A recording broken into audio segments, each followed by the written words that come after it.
Boardroom Bound, Episode 20, How to Become an Exceptional Board Director Candidate with Mark Pfister.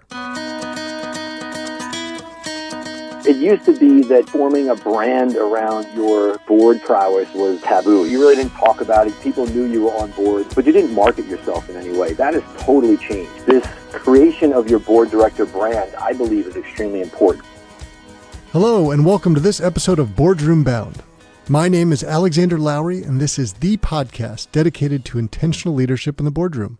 My goal is to give new and aspiring directors the tips, tactics, and strategies necessary to transform your confidence and build a successful career as a board director. Quick reminder, you can get all of today's show notes at podcast.gordon.edu. And in today's show, we have a special treat.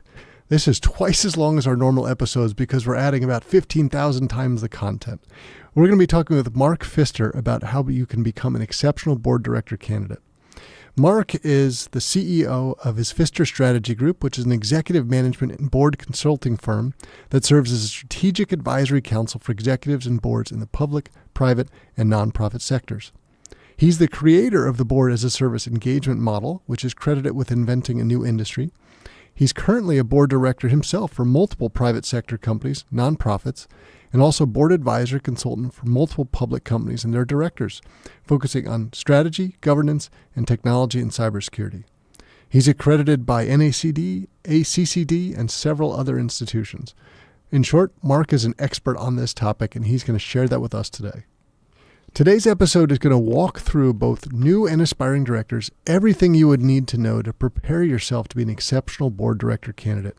We're going to be talking about board director duties and traits, the importance of strategy and governance, aligning modern architecture and understanding how that works for you to position yourself, and of course, packaging yourself up. Mark's going to do all of this from the two perspectives of himself becoming a candidate and successfully getting onto boards, and also how he coaches and guides boards not only to structure themselves and find candidates, but being on the nominating and governance committee. And he's going to bring all of that together to share it with us. Much of this is covered in his book, Across the Board, and we will have a link to that in the show notes. So much information that we couldn't cut it down into our typical half hour. So it's almost like we're doing two special episodes today. Let's jump into the show.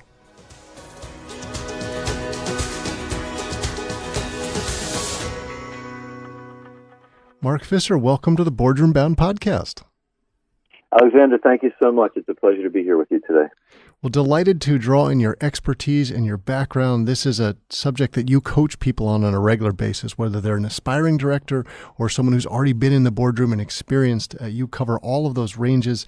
And today we're going to just take the very simple topic of wide-ranging, becoming an exceptional board director candidate. Sounds so simple, but there's so much to cover.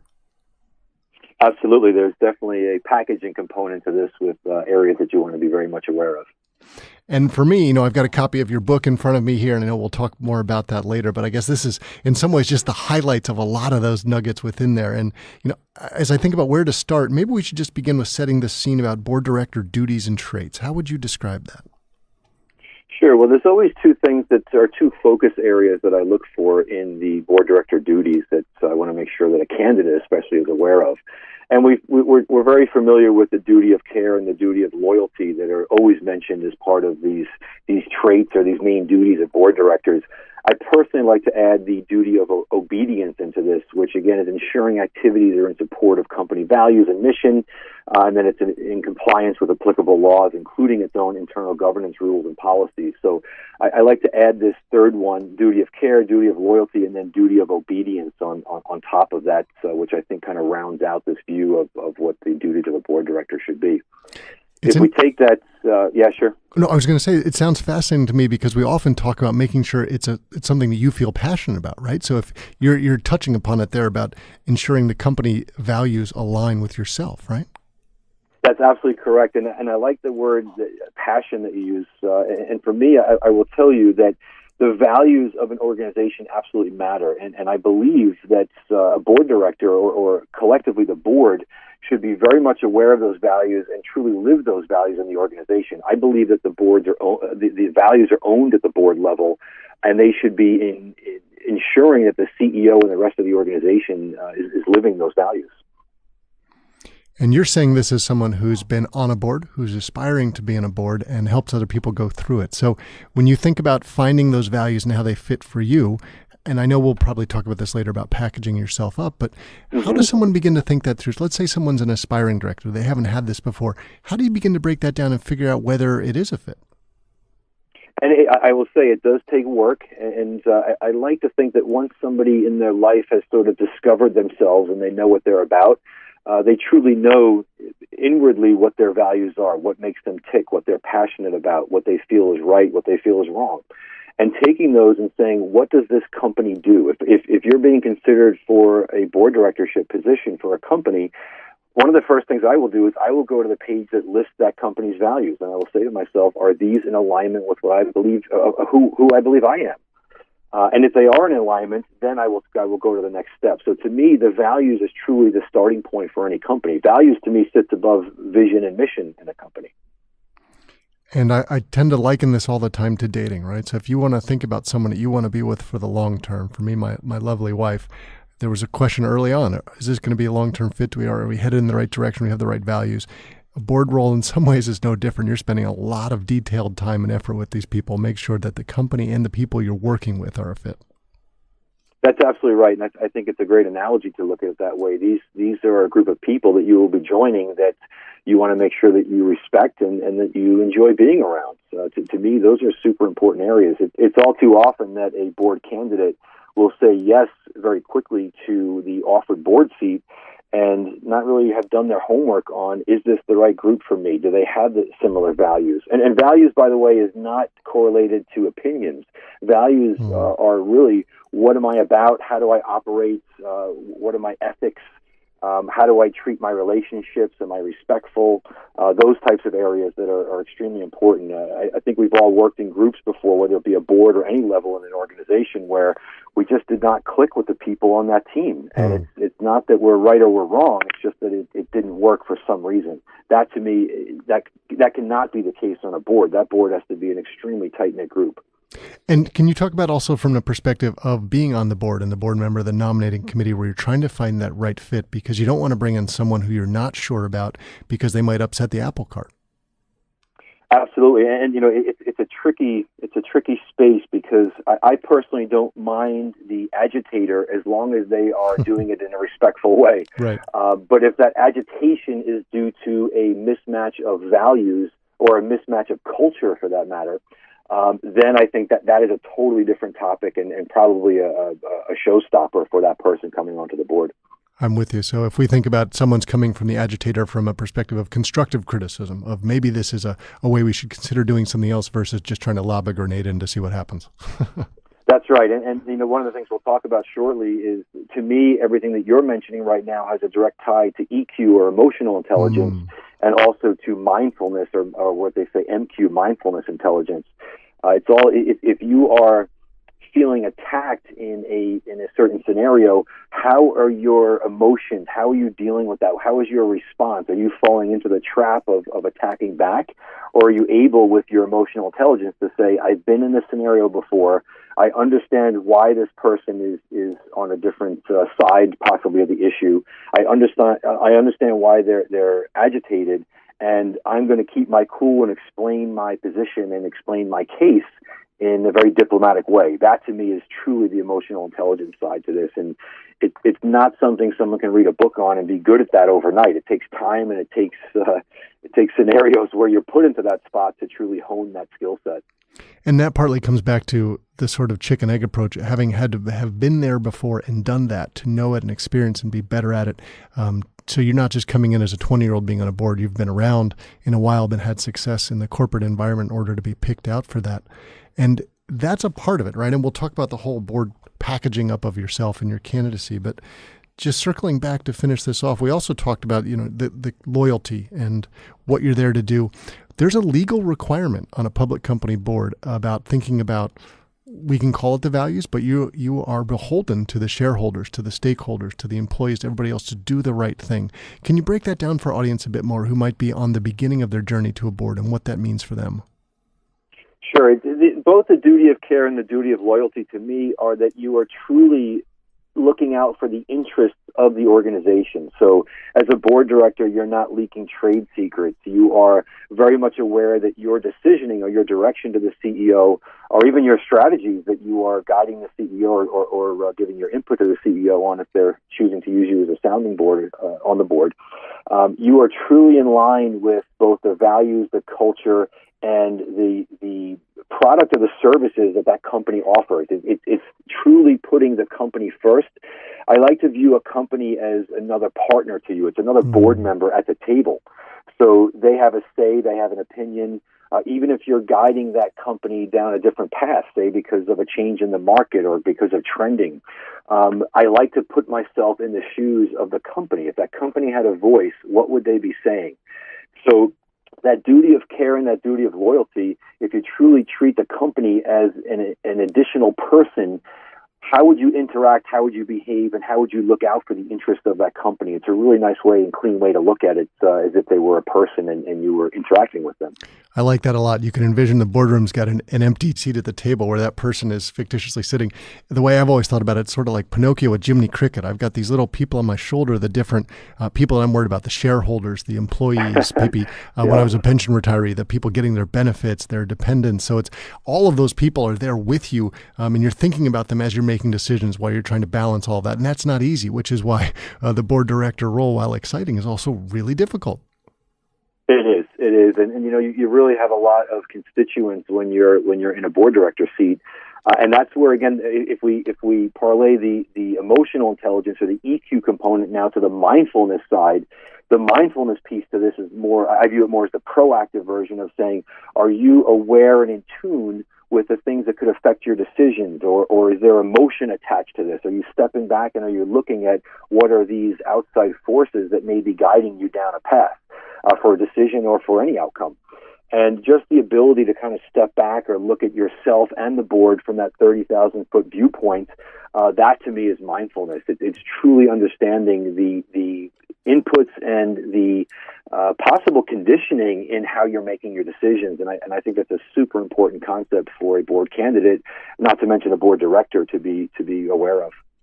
I like that a lot. It's interesting because most of us think about, if we're talking about boards, we're probably talking about strategy and governance, and those are very important. And you're talking about another topic, which is great because that's an essential part of how you be successful, but also perhaps how you get your candidacy across. But let's go back to that level that someone would think about for a second.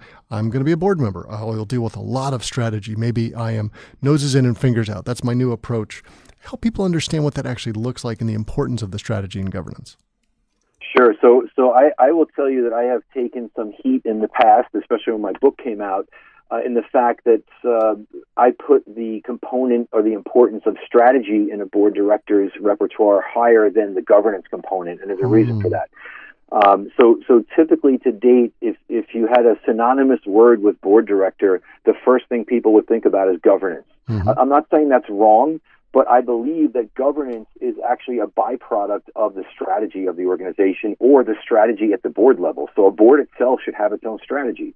How are we going to guide the CEO? How are we going to keep transparency into the company's environment?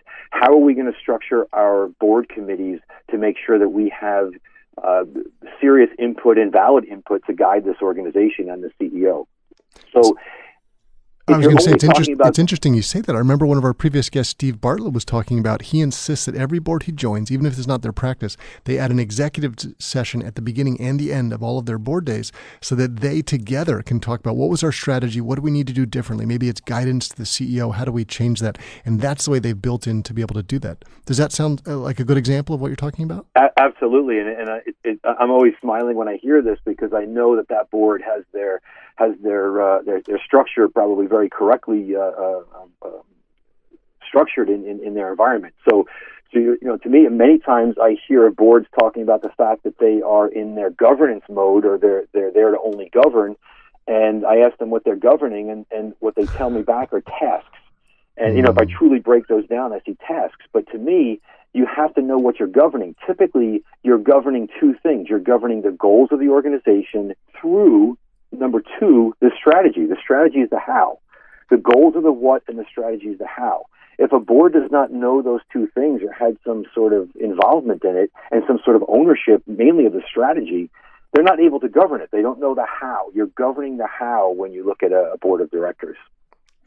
And I'm surprised that you got so much pushback about this governance versus strategy. And for me, now, I would have put them on almost even fields, but it makes sense if I think about an annual planning process, for example, and there's probably an annual plan the board's going to bring to it, that the management's going to bring to the board. And there's also a 5 or 10 year longer term plan, and that's how that will fit into it. And so from my mindset, if we just take it on a calendar perspective, let's pretend that comes out in January or you're doing it in December. This is what we're planning for this next year. This is how we're go about it.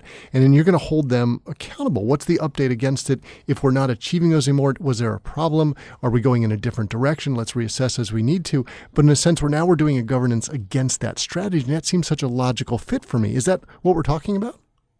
It is, and what's interesting right now, I think it's a great observation and a great question, and it is something that comes up fairly frequently in the board consulting work and the speaking that I do. So one of the changes that we've seen in the last 4 or 5 years, and I like to think that I've been a proponent and pushing for this as well, and maybe some of this is due to the amount of speaking that I do on the topic, but here's what's happening in the background right now in the board space. It used to be that 100% of board, especially in a public company, was there solely for governance. They put all of the onus on the CEO or the C-level to build the strategy in support of the goals. And the strategy and the goals were solely owned and created by the CEO and the C-level team, of course, with other inputs and data from the rest of the organization, in some cases outside the organization. What's different now is the belief that the concept of simultaneity, so many things happening at one time. The speed of change right now is huge, that CEOs need to leverage the expertise and the experience of the board members in the creation of the strategy itself. So to me, the best CEOs that I work with, whether it's at a board level, through interaction at the board level, or it's through the coaching of a CEO, it's when the CEO is extremely open to the input and the experiences of the board directors. And what happens here is that you start to see that the board becomes a little more involved in the input to the strategy and the goal setting. Right? It used to be that as part of governance, the board in many cases was setting the goals and then allowing the CEO to go create the strategy around that. In some cases, the CEO, as I mentioned, was doing both. They were setting the goals and the strategy. Now I believe that with this concept of simultaneity, it's an incredible thought if I broke it down this way.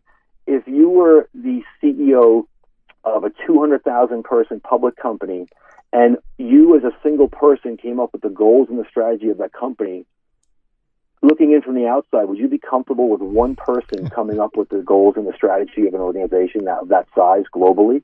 I would like to think the answer is no to that. I can answer that for you because my previous role was JP Morgan. They had 250,000 people, and I would argue Jamie Dimon is the best banker in our generation. But even Jamie couldn't single-handedly do the strategy for that whole organization, as amazing as he is. That's right. And I'm not suggesting that a CEO would go off into a dark room and create all the stuff solely by themselves. Right. But I like to think that if a board is architected and structured properly, that they have a lot of other great minds on that board that have either been there, done that, or they are experts in certain areas or that can actually weigh in and give valid input to a strategy, whether it be on data input, whether it be on experience, any of those areas. So this concept of simultaneity is something I'm always very much aware of. I would group that under my mindfulness in the board space and say that if we're coming up with goal setting and a strategy at the board level, working with the CEO, what are we missing in this right now? What is that mindful thought process of simultaneity now, saying what else is happening out in the realm right now that could affect us, whether it's now or 6 months or 2 years from now, that is going to greatly affect the livelihood of our business. So to me, that strategy component, having more of a responsibility at the board level, I think is a very smart way to do it. It's how I architect a lot of the boards that I in my board consulting space. I want that board to be very versed in both governance and strategy and look at it from a much different angle. And that makes absolute sense for me. And I know we'll talk about this more later because we're going to cover it from both perspectives of a candidacy of an individual putting themselves forward, but also how a board or an organization thinks about finding the right directors to come in. And even just think about it from a board composition matrix. There are certain skill sets that you want, and you probably want a certain number of people to have them. And everybody brings multiple things, which is why they're getting selected. But if you think about a board is going through that effort of finding, let's call them the right people for these different areas for what we need, even think about a small nonprofit. If they're getting ready to build a new building, they might want an architect on their board, right, to give them that feedback. The organizational leader should be coming and seeking that feedback, and it would scare me if they weren't coming to the board. And I recognize some CEOs and boards don't have good interactions, and you need a certain level of trust to make that happen. But that sounds like the gold standard we should all be going for, and we'll just agree that not everyone is there, but that's what we're aiming for. Absolutely correct. That is right. Okay. And talk a bit about your board architecture. I know that is your reputation, and you sort of are probably the premier guy in this space who does that. Just give our audience a sense of what that means. So companies call you in and say, hey, Mark, blow ours up and build a new one, or is it a new firm who calls you in? Help us understand what that is. Typically, it starts with more of an abstract question of what exactly does that mean? But if I go back to how this started and why I focus on the architecture of boards is that for the last 10 plus years, I've been working in the board consulting space. And I can tell you for the first few years of that, it was, for many of the boards, I was being called in to help or to look at how their effectiveness and their efficiencies could increase. I started to notice this pattern. It was almost Groundhog Day, I'll say, with many of these boards, where I started to realize that the structure of these boards were off from the beginning, meaning that if they were, say, a nonprofit, and they were living, really, their revenues are coming in from the development work that they're doing for grants and donations, and they didn't have somebody with the expertise on the board, nor did they have a division or a committee in that development area. That, to me, is a miss in the architecture or the structure of the board. Right. Similarly, if you are a company that either has a technology product or relies heavily on the technology to service or support a product or a service for that matter, and you did not have somebody with a technology background on your board, that is a miss. How can you give proper guidance both in the strategy and the governance spaces if you don't have that expertise on your board? So it led me down this path of trying to understand what companies or even regulation calls for in terms of how the board makeup is. And what I found is that there is nothing that addresses the actual architecture. It'll say, even the SEC guidelines will talk about the number of independent directors versus executive directors, and the majority has to be in the U.S. The majority has to be independent directors. But nowhere does it go down into the nitty-gritty of stating how you systematically work through what are the expertise areas needed for internal to your company. They're going to be looking for guidance. How do those correlate back to your board committees? How do you create the transparency of those board committees and the reporting from a milestone standpoint? And then how do you integrate all of this at the board level to the actual boots on the ground and the implementation side? And I was amazed to find out that I really could not find in a few years of research anybody that went down this path of talking about the architecture of it. So for me, if it was something new and something undiscussed, I just had to drill down into it further. And it led me into this few years of not just research, but an understanding and taking that step back and looking at this at a much higher level and saying, if I applied an architecture component to these boards that I was called in to fix, would that have taken care of the issues that I spent a few months trying to fix as a consultant? And the answer was yes. And now if we flip this to the 180 degrees to the other side, what's interesting is that the work that I do now, I actually start at the architecture side of this, and I look at how is this board constructed? Do they have the right expertise and skill set? And I'll talk in a moment about these different, what I call the sphere of influence and the planes of congruence as part of the architecture pieces.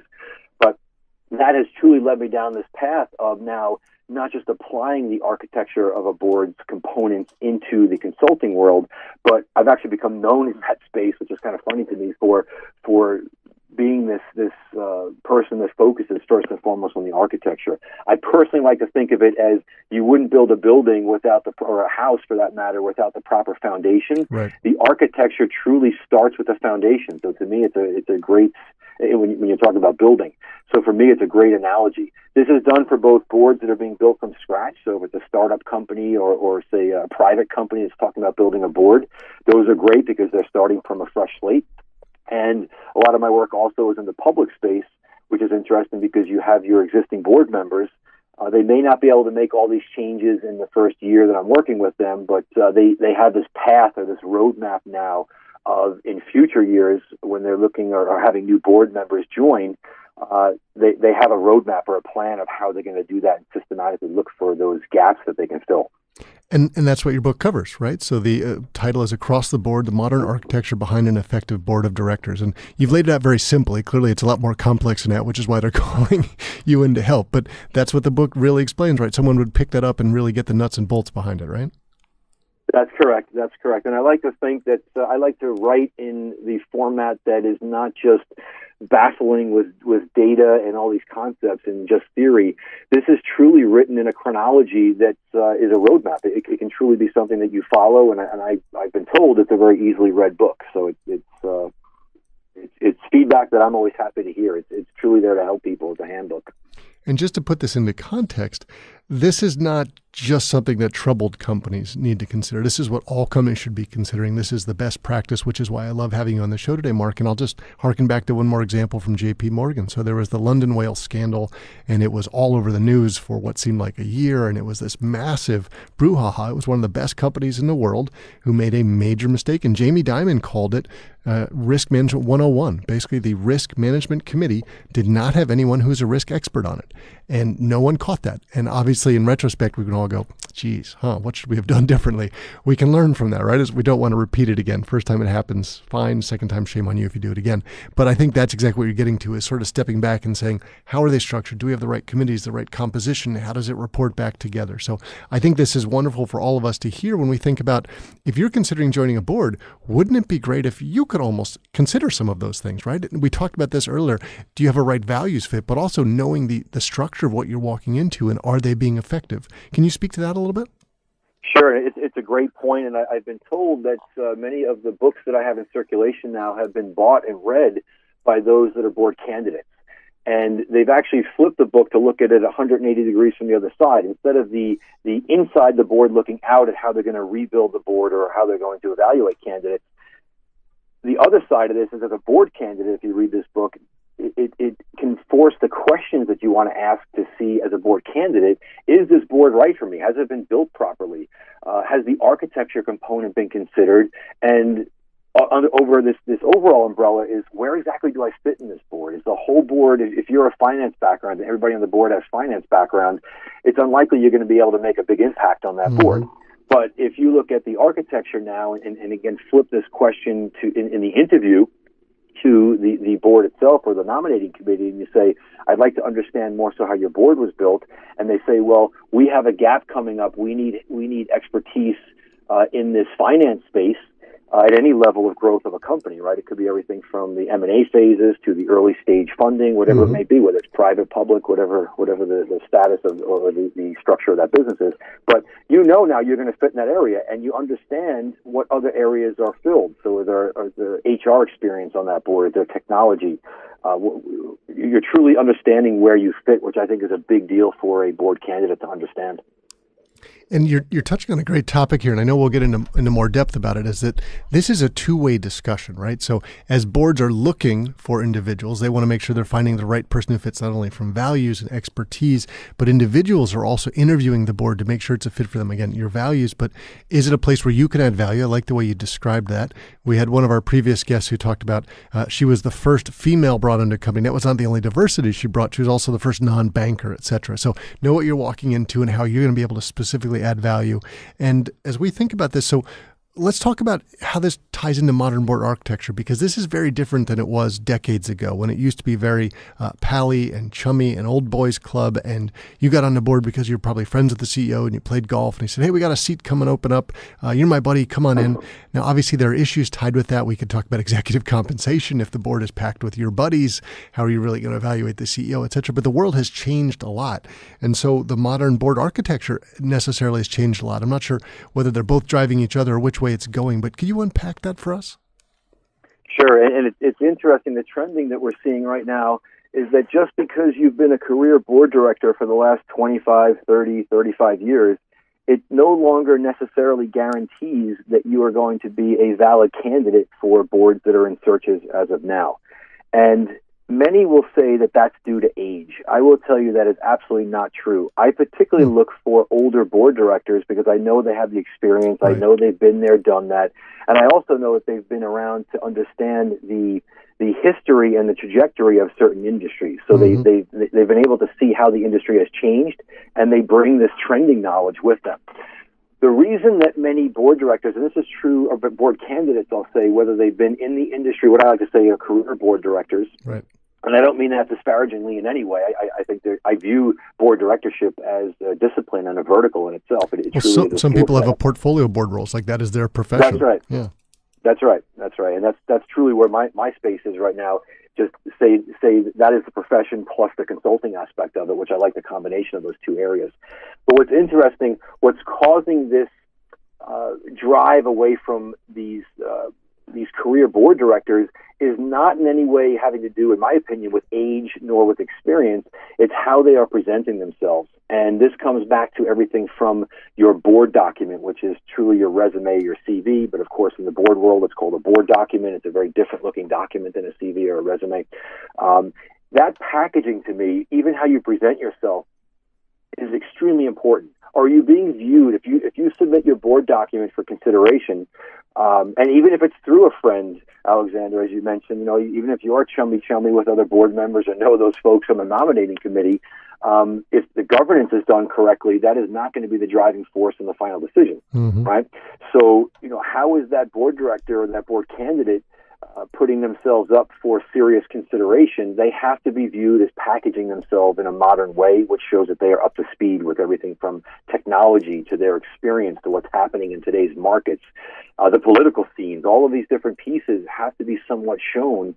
And if a board candidate is only sending a document that looks like a resume or a CV, that to me is almost one of the biggest showstoppers. Those go onto a different pile immediately because it shows me they don't view board directorship as a discipline. Well, they don't understand it. And we actually unpacked this in an entire episode. It was episode 13 with Matt Craven, where we talked all about this of, let's pretend you're an aspiring board director. You're new to this. Maybe you know someone who's looking for a board member and you send them their resume.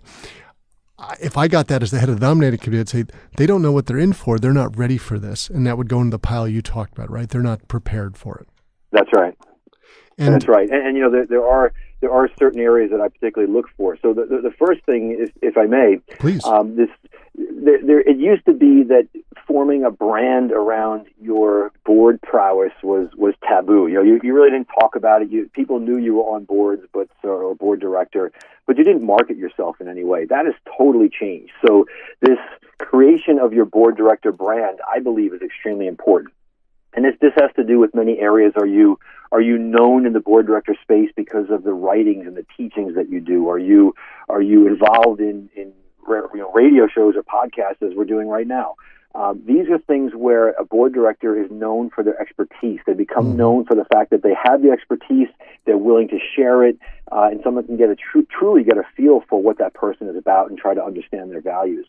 So this old school view of delegating or avoiding the creation of your board director brand is over. You truly have to walk into that room, or even for your consideration earlier on, have packaged yourself in some way with this brand. We mentioned the submitting a resume or a CV. I will tell you, I've gotten to the point where if it is an open call or being done through some sort of placement company or even being handled directly by a nominating committee in the private company world, even if the title of the file says resume or CV, I know that person's going to a different pile, right?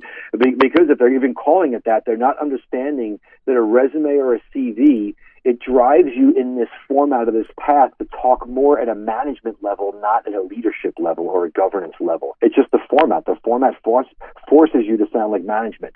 And if you're looking for a board position, it's not what you want to portray by any means. That's a great tip. Yeah.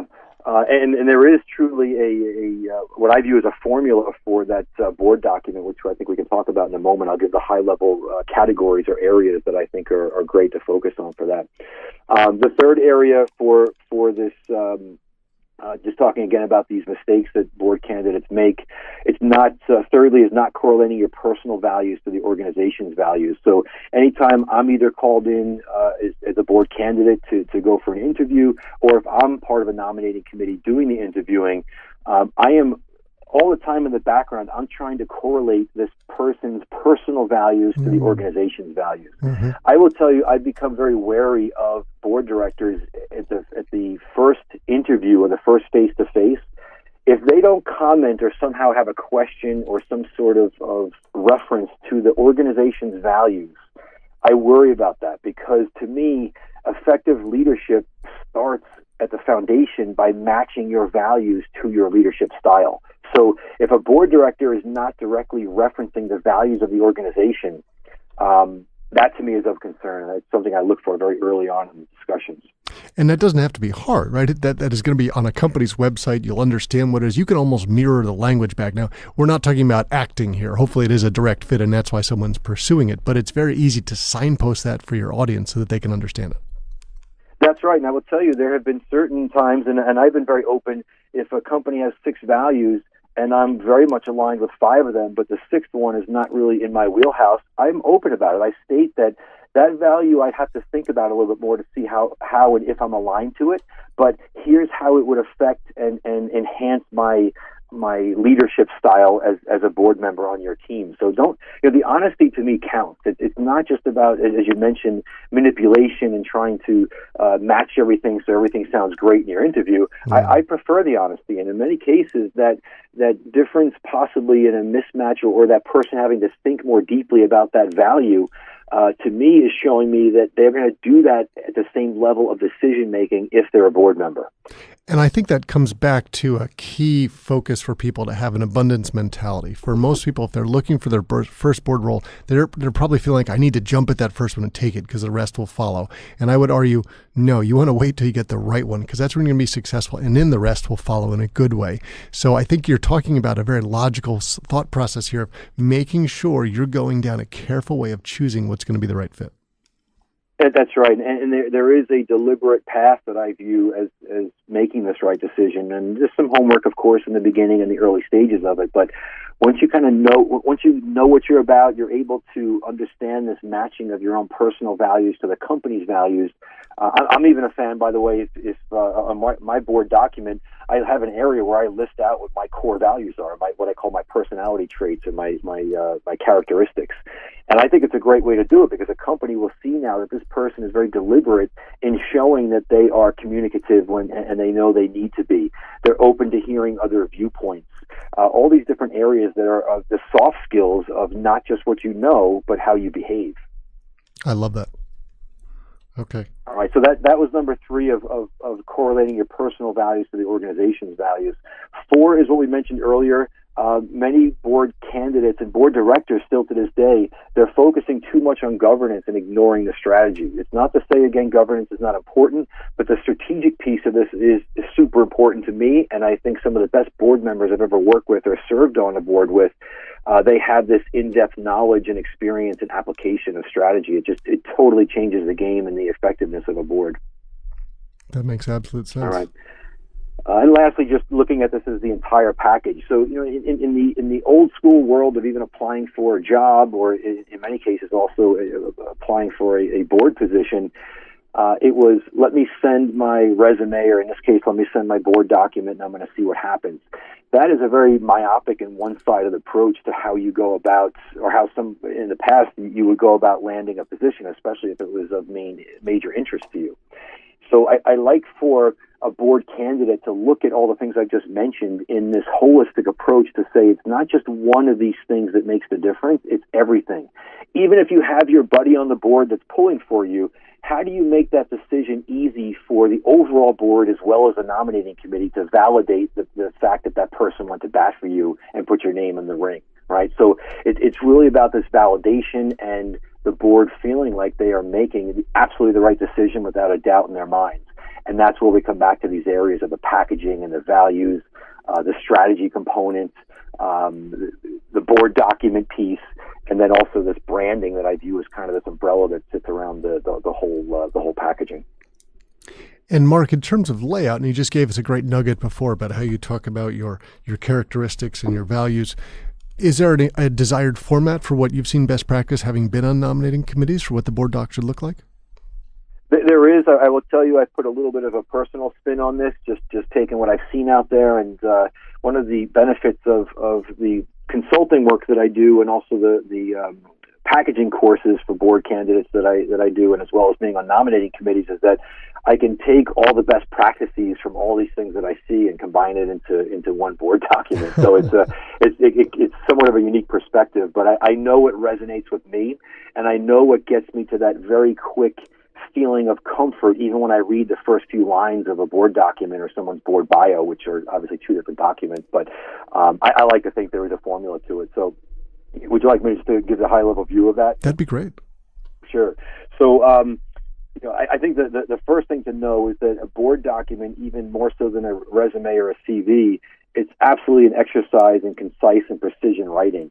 I would say on a monthly basis, even for the last so many years, I'm probably in my board document on a weekly basis, just looking at different things, reading it, having a different perspective on it, trying to eliminate things that I feel are not powerful, trying to keep this board document, honestly, to one page if I can. It's getting a little more difficult now with some of the things I'm involved with. But it's the ease of reading with the world's 6-second attention span as we have it today. How do you get them early on to make them want to read more? So know that this precision writing truly matters, and then we can go into the order now. So the first thing is precision writing. Second is start with a board profile, and this is pretty standard. You'll see this in resumes and CVs as well. The board profile, to me, is truly a summary of the areas I'm going to talk about in a moment. But again, it's extremely precise. It's talking about, in a very short paragraph, how you're correlating your experiences back to what you're going to mention in a moment or further down in the document in a more bulleted type of format. And this is where we get into the most important areas. And the next paragraph area or heading area will be your board and committee experience. Now, let me just be clear on this. This is not necessarily stating that you can't put a board document together if you don't have existing board or board committee experience. I'm not saying that in any way. In fact, many of the board candidates I work with have not had prior board experience, and we simply leave that area out. We're not, lying about it. We're not manipulating in any way. We're just simply stating that that's the whole reason that this person's applying for this board seat, is they want to get the experience. But they're leveraging other areas of the document, which we'll talk about in a moment. But for those that do have board background, or if you want to say to yourself, I haven't been on a board before, but before I create my board document and start looking more seriously for paid board positions in the private or the public sector, I would highly recommend trying for or working with a nonprofit organization and getting some of that experience. Take a look at the types of committees of that nonprofit organization you want to be involved with. I'm always a fan of anything that has to do in my world, which is technology, governance, or strategy. And that is, in the early days, how I started my career, was through the nonprofit sector. I learned what to do and what not to do in that nonprofit world. So just, for many nonprofits, they don't have this structure or this board architecture component. It is, in some cases, a free-for-all, but know that you can make a difference. And especially if your values and your passion is aligned with what that with what that nonprofit is actually performing, it makes that role even easier for you. So know that this board and board committee experience area, as you start to build it up, you include it. In the early stages, you have the option of a nonprofit. If you don't have that now and you still want to create your board document, not a problem. You would move to the next level or the next paragraph area, which is board level experience. Board level experience is something that is typically missed on a board document. And what it's basically saying is that you were not a member of a board, you were not a board advisor, but you were at an executive level or some other level where you interacted with the board. You were asked to put a presentation together to present to the board on cybersecurity, as an example. You were asked to come in and present on some other topic. You were given an award, and you were asked to give a small speech to the board about what that meant to you and why you're so excited to work for that company. That's board-level experience. And it's very interesting because a lot of the executives I work with, they don't have board or board committee experience, but they have a ton of board level experience. And that area will just blow out in terms of all the experiences that they've had. And for some, it is actually on a repetitive and yearly basis, where they're talking about their quarterly filings or their end of year matching back to their goals and their strategy or their strategic planning sessions. A lot of times boards are at certain levels, especially through the strategic planning committee, they're involved in that. So that board level experience to me is super important. Next area, executive experience, of course. I like to think that most board directors are going to be expected to have some sort of C-level experience, although I will say that the trending in certain areas, especially in the earlier stage technology companies right now, that is not the case. They're looking for this raw knowledge and talent. Sometimes that can cause some strife at the when you're talking about components of deliberation or strife on a board if you're deliberating a certain topic. But that executive experience to me is something you definitely want to list out in your board document. Mm-hmm. Two other quick areas, just to go through what I view as these important areas of a board document. Any type of education, certifications, membership, and professional affiliations. We know as you start to climb the corporate ladder and you have your C-level positions, you could have a significant amount of certifications and memberships and education that relate back to the board space. I would say that you try to keep that as board focused as possible, unless you have a specific reason for wanting to divert from that somewhat. Remember that the education, certifications, and memberships, as well as the professional affiliations, the interesting way to look at this is in what I view as this, what I call your career trifecta. It's a triangle, and in each area, each point, you have a different focus. And to me, it's a balance of the three things that I'm going to mention now. One is your expertise. What have you learned? What coursework have you done? What is truly your expertise in the theory aspect of what you currently do? That's one area. That's, again, the expertise. Experience is another corner of the triangle, which is how have you applied it? Have you applied that knowledge and succeeded in applying that knowledge? And the third point of the triangle is what I like to call your proof area. And your proof area is the certification space or something or degrees in those areas. Now, this concept of the career trifecta can be applied to any industry or any vertical, even on a resume or a CV. But what makes it different for a board candidate or a board director is that it shows that you are taking, if you have a certification through NACD or the ACCD saying that you are a certified board director at any level, it's not necessarily proving that you know what you're doing, right? I mean, I have people that I know that have certain certifications I wouldn't trust to paint the room in my house. But in saying that, I know that if they've taken the effort, they've spent the money, they've spent the time to go and get certifications in the board director vertical, they are viewing this as a discipline. Right. Many board directors, especially old school board directors, will say to you, well, I have the experience. That to me is not enough today. And especially if you're a board candidate, you need every additional leg up you can get. That last piece of that career trifecta in the board space, I view as hugely important. People will argue with me on that to say that it doesn't mean anything, but I will tell you personally that that has been the differentiator in many a decision that's been made at the nominating committee level with that proof of that certification area. Well, I guess at least as a tiebreaker, right? It shows you're committed and you're dedicated. Absolutely. And I'll tell you, those organizations, interestingly, those organizations are great for the networking that actually puts you in front of the people that are making the decisions for their boards. So it's really this self-fulfilling prophecy of that certification piece. I can't speak highly enough about it. I've had so many great experiences with it, and I know the importance of it. It truly is an ongoing education above and beyond just the networking component of being involved with groups like that. And the last piece of this, and I don't mean to beat this to death in terms of the board document, but I just think these are the most important component areas, is this soft skill area we talked about a moment ago.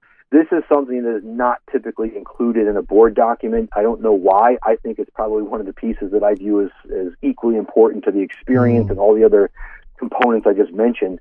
I think it's a window into that person's personality before I meet them.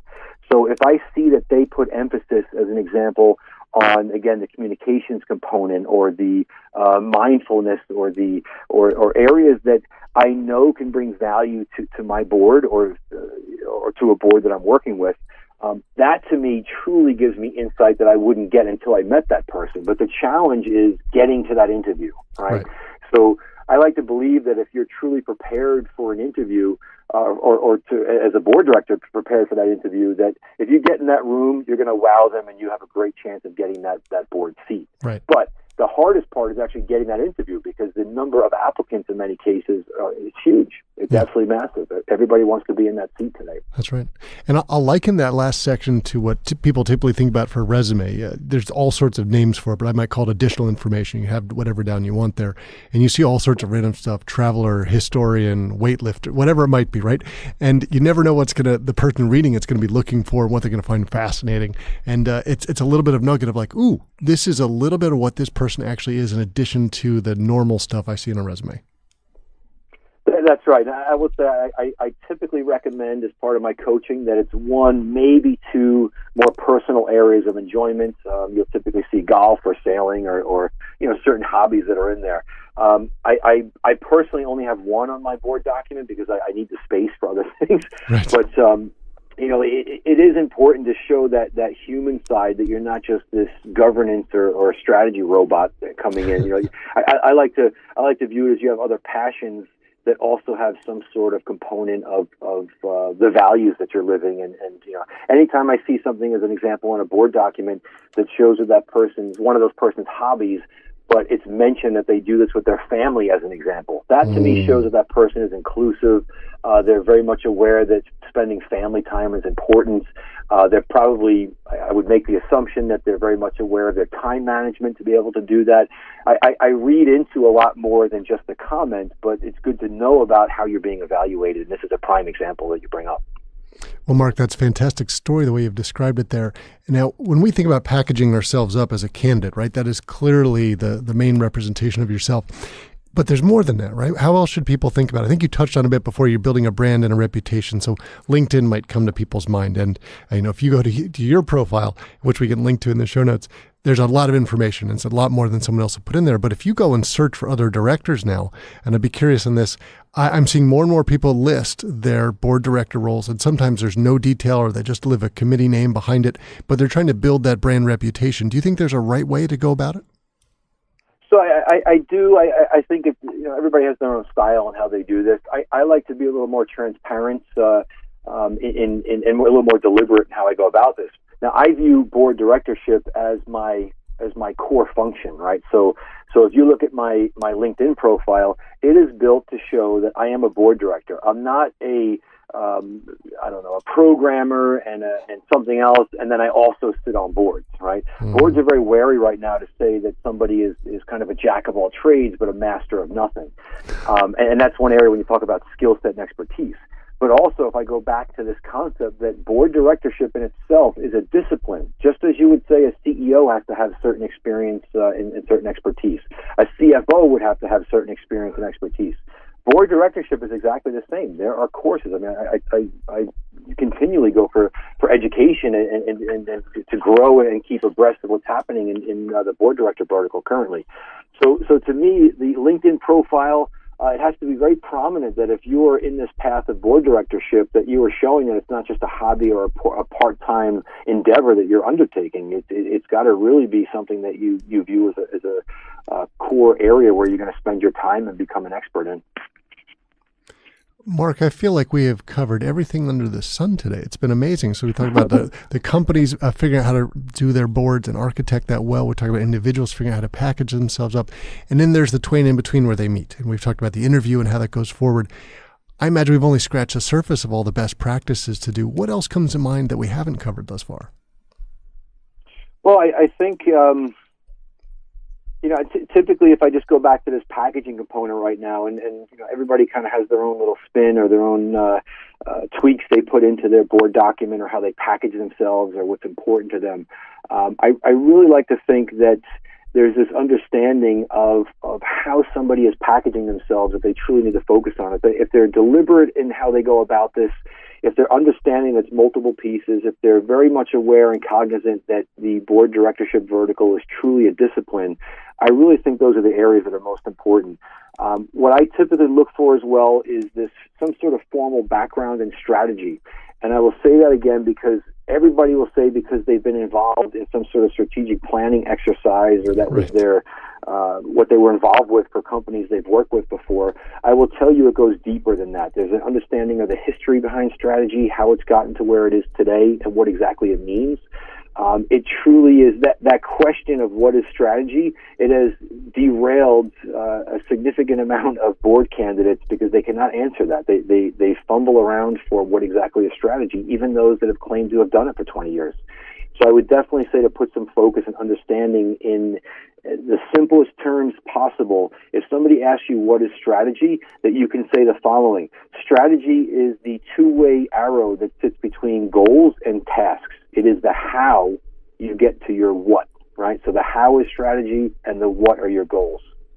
It's the easiest way to describe it, and I can tell you that even most boards I work with will not give the right answer on that. I love that. That's great. So, Mark, that's a gold dust nugget for the interview, right? That's a great way to describe it. When you're thinking about either yourself going up for the next board role that you desire, or you're on the nominating committee interviewing someone, is there one or two other things that people sort of trip over that they should be aware of? Well, the character component of the board, again, is quite interesting. So we talked a moment ago about the expertise areas, and that's just really one level of viewpoint, or it's very monolithic in terms of looking at a board only from the skill set areas. I think what's interesting is when a board candidate asks about what I call your planes of congruence. So think about the earlier expertise and experience areas that we talked about. That's part of your sphere of influence. Think about that as your vertical areas of expertise. Boards are also built out, or should be built out, if you look at the architecture component, on their planes of congruence. That's the horizontals across the board. So what are these additional considerations for the board? I love it when a candidate is asking above and beyond just what the experience or the expertise is of the other board members. So a quick example of this, and I write about this in the book in terms of the architecture component. So a board of all the same personality trait is a very hard team to work with, right? So, and I typically look at the board members across 4 different personality traits. And I've somewhat simplified this. I know there's more depth and there's experts out there that talk about all the different types of personalities, and I get all that. But to me, I correlate the 4 areas. You're either an analyst, a diplomat, a sentinel, or an explorer. The analyst is the person that only relies or solely relies on data. If they don't have the data, they can't make a decision. There's nothing wrong with that type of person. I love them because they keep it honest, right? The diplomat is the person that's ensuring around the table that everybody's being heard, and they're making sure that they are creating the peace in the team to make sure that they get to the best conclusion. That's your diplomat. A sentinel, that's the protector. The sentinel is the person that is able to verbatim tell you about the bylaws of the organization and all the details of what is legal to do, what is acceptable to do. They are truly the protector of the organization's rules and bylaws. That's the sentinel. And the explorer is the person that's always looking ahead. It's not that they don't care what's happening currently, but what truly that they're passionate about is what's going to happen next, the newest technology coming out, what's happening in the trending of the industry and the marketplace. That's the explorer.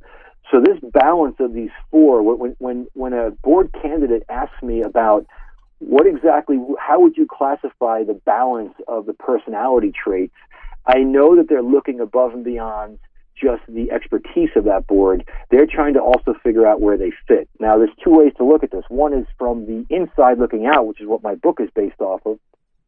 If you're building your board or rebuilding your board, you're trying to keep a balance of those 4 personality traits. It truly is the way to come to some of your best decisions. But a board candidate can leverage this from the outside looking in. They can say, well, if you had to classify the personality types of the other board members, or if you yourself, I think is a great practice to say as a board candidate, if you're being considered and you're moving down the path, you should truly meet every board member, existing board member. And you yourself can come to a conclusion on where you think each one of those people fit. Now, if you get very heavy in, say, the explorer or any of these areas, and you see that it's very lopsided in one area, you know it's going to be a very tough board to work with, especially if you're of a different personality trait. Right. The decision-making also is not diverse enough, I believe, to really come to great solutions. But these are the areas when we talk about planes of congruence, the diversity on the board, the age range, a generational span? These are questions that I truly like to hear a board candidate ask, because I know they're looking above and beyond just the vertical expertise areas. They're looking at the horizontals that span across the board. It's a much more diverse way of looking at how that board is constructed, and truly it can be predicted how effective that board is going to be by focusing on the horizontal areas. And those are getting more and more focused today. We just use the word diversity in general, but it covers so many different perspectives. And I think knowing what you bring in terms of those and also understanding where that would fit within a board is a great way to describe it. Great. Good. I'm glad it was helpful. So Mark, if we've covered today the short circuit version of how to become an exceptional board director candidate, I think everyone listening to this, whether you're brand new thinking, now I know how I would build a board doc, and maybe I need to get some nonprofit roles that allow me to build out the certain areas of those because that helps me be a good candidate. You've also talked to people who are existing candidates and thinking, how do I position myself for the future going forward? Even the most successful and experienced ones thus far, what do I need to do to stay relevant in the way the modern world is going about it? Mark, there is so much more information. Clearly, we want to direct people to your book, and we'll put a link to the show notes about it so they can get more detail. And I know that you have other educational type opportunities you share with people. For example, you have a newsletter that goes out every month, I believe. And is that something that our audience can easily sign up for? That's right. If you go to my website, there's a link to sign up for that. I like to think it's one of the more readable newsletters or really articles that every month it's on a topic that I view as not just board related. Some of them are more leadership or executive related, but they're real world scenarios. I like to get quotes in there and also experience from other folks that I've worked with or those that I know about. So I enjoy writing it. I think the readers get a lot of value from it. Now, Mark, clearly we will do a link to your website so people can find that, and also to where the book is there. Are there other avenues that people, if they wanted to follow up and connect with you, should reach out? Sure. I always prefer that people reach out on LinkedIn. I love to follow what they're doing as well. I learn a lot from both the audience, from the speaking that I do, and also those that write back with after they've read the book or read my article. So it's a way for me to learn on this as well, which I truly appreciate. So please reach out and connect with me on LinkedIn. Well, Mark, thank you so much for being part of the Boardroom Bound podcast. You've dropped an immense amount of knowledge with us today, and your insights have helped all of us to become more boardroom bound. Alexander, thank you so much. It's been a pleasure. That's it for this episode of Boardroom Bound. I really enjoyed chatting with Mark Pfister, and I feel like he simplified a massive process of how to become an exceptional board director candidate. It seems so simple just to say, do 4 things. We explained the board director duties and traits, the importance of strategy versus governance, which comes first, almost a chicken-egg discussion, aligning yourself to the modern board architecture, not only thinking about how you position yourself as a candidate, but what boards should be doing to structure themselves to be effective, and of course, how you package yourself up as a candidate and stand out from the crowd. Now, we had a lot of information that we talked about today. We've got a link to Mark's book, signing up for his monthly newsletter, seeing his LinkedIn bio as an example for all the great stuff that you can do when you think about being a board director. And you can find the information for those at podcast.gordon.edu, and we'll have links to those resources. Now, if you enjoyed this special episode, and we had so much information, we made it twice as long as usual, or any of the other episodes of the podcast, I'd be grateful if you'd head over to iTunes or Stitcher or Google Play, or wherever you're listening to this. If you'd take just 30 seconds to leave a review and a rating. This helps us get out word about the show. And of course, stay tuned and subscribe every week. We're working hard to deliver top quality content like we had today. So thanks for joining me on this episode of the show. I can't wait to share more stories and strategies from brilliant business minds with you again next week. Remember to keep tuning in to be Boardroom Bound.